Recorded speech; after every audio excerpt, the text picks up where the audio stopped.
Thanks for watching this video from the Bible Fulfilled. My name's Alex Polyak. I am the director of the Bible Fulfilled, and today I'm going to be talking about salvation and the cross. Many Christians believe that salvation was obtained at the cross, but that's technically incorrect. Salvation certainly came by the cross, but it did not come at the cross. And there's many reasons that I say this. The first is this. Paul said in the year AD 58, approximately AD 58, which is about 30 years or 3 decades after the cross, Paul said, quote, "Our salvation is nearer than when we first believed." This is Romans 13, verse 10. So salvation had not come yet. Likewise, Peter said in approximately the year AD 60, that salvation is ready to be revealed. This is 1 Peter 1 verse 5.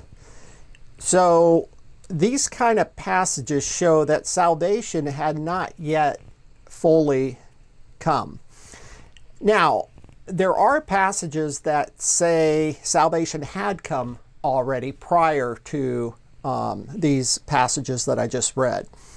But either there's an outright contradiction in the New Testament, or there's something else going on here. I think that something else is that salvation had already come in part, but it had not yet fully arrived. In fact, theologians have a name for this. It's called the already and not yet. Salvation had already come in part, but it had not yet come in full, as Peter and Paul said in those passages 30 years after the cross. The writer of Hebrews likewise said something similar in, Hebrews 9, verse 26 to 28, which was written approximately in the year AD 60, so around 30 years after the cross. And the writer of Hebrews said, "Christ was offered once to bear the sins of many. To those who eagerly wait for him, he will appear a second time apart from sin for salvation." End quote. So the writer of Hebrews said that in approximately the year AD 62, when this passage was written, that Jesus would, quote, appear a second time for salvation. In other words, salvation had not yet come, at least not in full. And when would this event happen? Well, the writer of Hebrews said it would happen when Jesus appeared a second time for salvation. And when would this happen? The writer of Hebrews goes on to say, quote, for yet a little while, he who is coming will come and not tarry, end quote. This is Hebrews 10, verse 37. So the writer of Hebrews said in the year AD 62, approximately, that Jesus would appear a second time for salvation in a little while. Jesus also talked about his coming in the Olivet discourse. And he specifically linked his coming to the destruction of the temple, which all historians acknowledge happened in the year AD 70. In Luke's account of the Olivet Discourse, Luke 21 is the chapter. Verse 5 begins with Jesus' disciples pointing out to Jesus the beautiful temple stones, to which Jesus says in verse 6, "Not one stone will be left upon another." And then in verse 7, the disciples asked, "Teacher, when will this happen? Or when will these things be?" And then in verse 8 to 19, Jesus talks about all the precursors, such as false messiahs and wars and commotions and great earthquakes, famine, pestilence. Then in verse 20, Jesus says that Jerusalem will be surrounded by armies. And then in verse 27 and 28, Jesus says, quote, "Then they will see the Son of Man coming in a cloud with power and great glory. Now when these things begin to happen, look up and lift up your heads, because your redemption draws near," end quote. This is Luke 21, verse 27 to 28. So notice that Jesus not only talked about his cloud coming, which refers to judgment. You know, he was specifically referring to the judgment of Jerusalem and the temple. But then Jesus also mentioned redemption. He said, "Your redemption draws near when these things happen," which essentially Jesus is referring to salvation here. That's what redemption essentially refers to, salvation. So Jesus tied all these events together: the destruction of the temple, his cloud coming, and the redemption. And by the way, we can be sure that a cloud coming refers to judgment. I know a lot of people kind of get hung up on this cloud coming kind of language. It's apocalyptic language, basically, and it was used many times in the Old Testament, and it refers to judgment. In fact, God the Father came on clouds many times in the Old Testament. You can see examples of this in Isaiah 19, verse 1, or Ezekiel 32, verse 7 to 15, or Psalms 18, verse 7 to 17. So a cloud coming essentially refers to judgment. And by the way, I have an entire video about this called "What is a Cloud Coming?" I'll leave a link to that video in the video notes below if you're interested. So you can get more information about that. Okay, so Jesus not only talked about his coming on clouds of judgment, but he also talked about redemption in those passages I just read. And then, right after this, Jesus said in verse 32, "Assuredly I say to you, this generation will by no means pass away till all these things take place," end quote. So Jesus said all these events would happen within a generation, within his generation. In fact, he linked all these events to the destruction of the temple, which everybody agrees happened in the year AD 70. So this is when, his coming on clouds also happened, and this is also when redemption happened.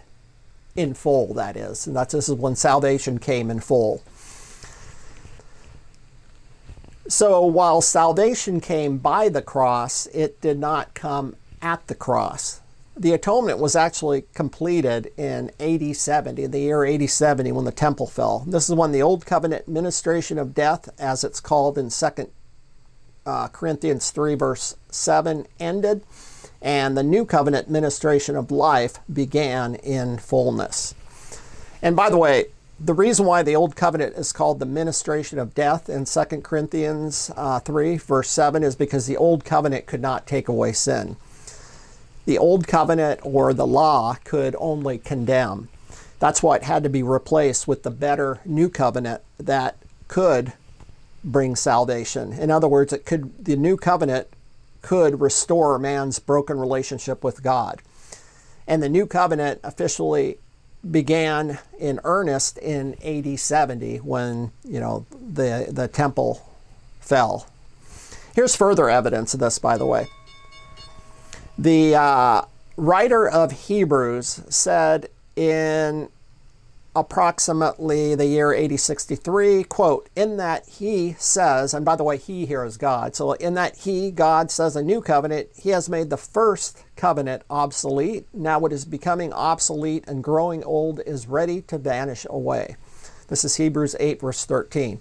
So when this passage was spoken or written in approximately AD 63, the Old Covenant was about to vanish away. This timing fits perfectly with all those other passages I just mentioned. And when the Old Covenant vanished, then that's when salvation would come in its fullness. And this happened when the Old Covenant temple was destroyed in the year AD 70. In fact, the writer of Hebrews even says that the temple that was standing in that day symbolized the Old Covenant. You can read this in Hebrews 9, verse 8 to 9.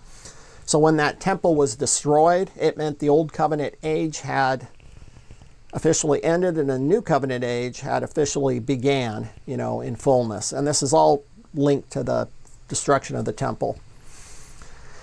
Now, a possible objection to this. Many Christians say that the Old Covenant ended at the cross because Jesus said, "It is finished," when, he was hanging on the cross. So this is when the Old Covenant must have ended, many Christians say. My response is this: as popular as that view is, I don't agree with it. When Jesus said, "It is finished," he was referring to the sacrifice aspect of the atonement, but not the entire atonement. I already mentioned all those passages that specifically say salvation had not come yet, even 30 years after the cross. But here's more evidence of this. Bible scholars readily acknowledge that the Old Covenant atonement process, like the animal sacrifices and the Levitical priests and the physical temple.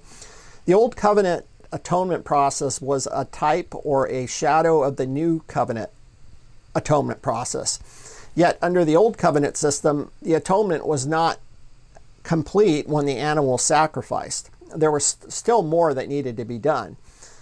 After the animal was sacrificed, the high priest had to go into the Holy of Holies, and then he had to sprinkle the blood, on the mercy seat. Then after that, he would come out or return from the most holy place to the eagerly waiting congregation. And only then would the atonement process be complete. And you can see this in Leviticus 16 or Hebrews 9. And the New Covenant atonement process closely followed this Old Covenant pattern. Just like the Old Covenant process required a sacrifice, so did the New. Jesus, of course, was the sacrifice. Under the Old Covenant system, the Levitical high priest entered the most holy place, which was a type or shadow of heaven. And under the New Covenant system, Jesus is the high priest, of course, according to the order of Melchizedek, and he ascended to heaven, the real most holy place. Under the Old Covenant system, the congregation eagerly waited for the high priest to come out of or return from the Holy of Holies, because that signified that God had accepted the sacrifice and that the atonement was complete. In fact, Jewish tradition says that a rope was tied to the high priest's leg before he entered the Holy of Holies, so that if he died inside, because, like God didn't accept his sacrifice or God didn't accept his service, then the high priest could be pulled out of the most holy place without anyone else having to enter it. Only the high priest was allowed to enter the Holy of Holies. There's even a record of something similar to this happening in the tabernacle of Moses' day. Aaron's sons had offered, quote, profane fire before the Lord, as it says in Leviticus 10, verse 1-2.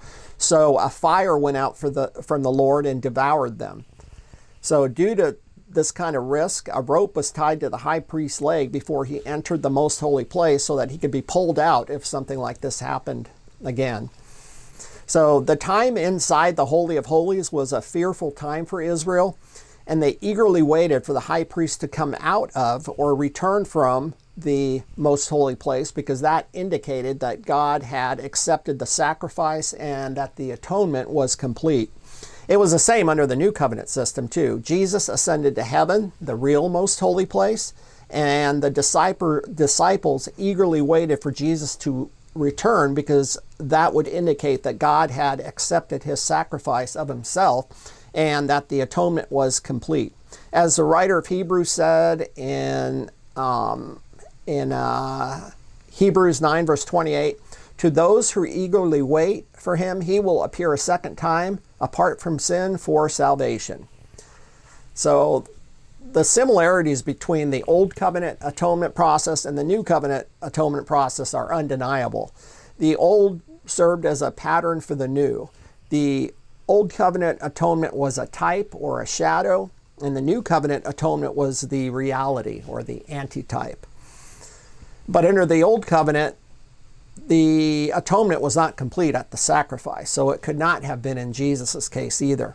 The sacrifice aspect was finished at the cross, but Jesus still had, in fact, he hadn't even died yet, so he still had to die, rise from the dead, ascend to heaven, the most holy place, and then appear a second time for salvation to those who are eagerly waiting for him, according to Hebrews 9, verse 28.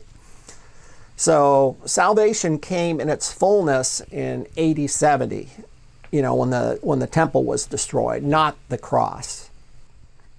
Now there's much more I could say about all this, but to address all the points it would take a book.